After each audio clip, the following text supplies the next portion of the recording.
My understanding is there'll be one store in Northland and significantly reduced number around the country, and in lots of other parts of the country, you would have just one or two potential stores.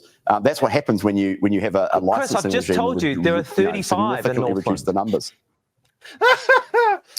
Well, I don't know how much further we can take this. My understanding is there's just one available in Northland, but regardless, you're going to see significantly reduced numbers of tobacco outlets, and our view is that will lead to a black market, and it will lead to ram raids and those stores becoming Fort Knox. It's the exact opposite of what we want. I read Treasury's regulatory impact statement for the Smoke-Free Aotearoa action plan. It suggested the plan would result in $5 billion in health spending savings, $5 billion in productivity gain. So remember that.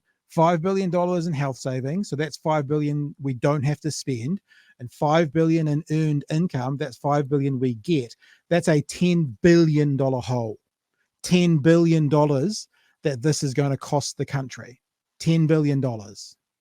And that the plan would save thousands of lives. You say there is no evidence that would be the effect, but your government has said that other changes it would introduce would help to reduce smoking rates instead. What sort of changes might help to reduce smoking rates that your government would support?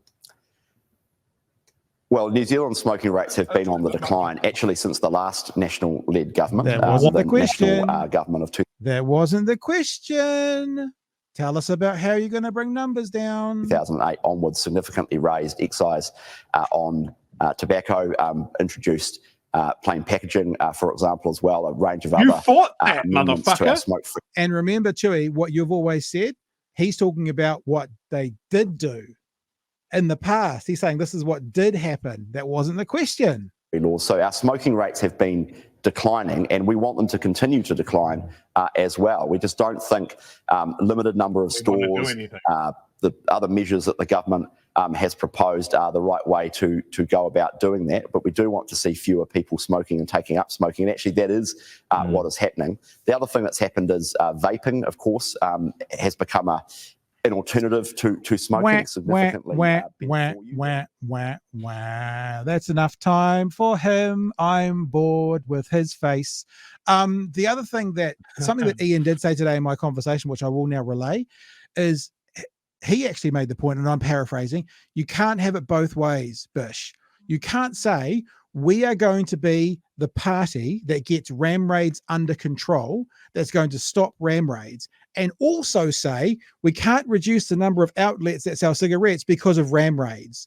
You can't have it both ways. If you're the party that's going to get ram raids under control, then you can't use ram raids as an excuse for not doing something, Chewy. Yeah, absolutely. There are so many holes, so poorly defended positions. Like, that was like sending a 5-year-old out to fight Mike Tyson. That was embarrassing.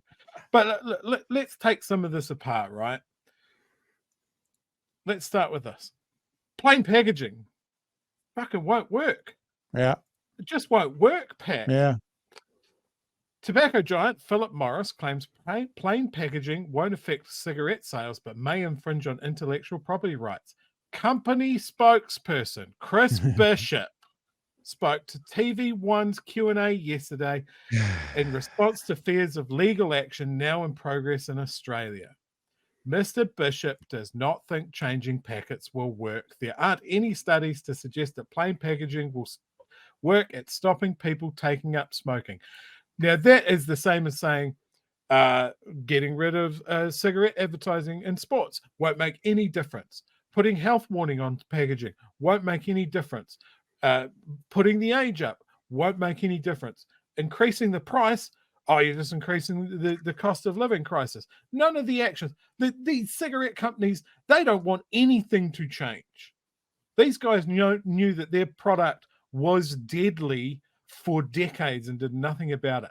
Fuck them and fuck everyone that speaks for them.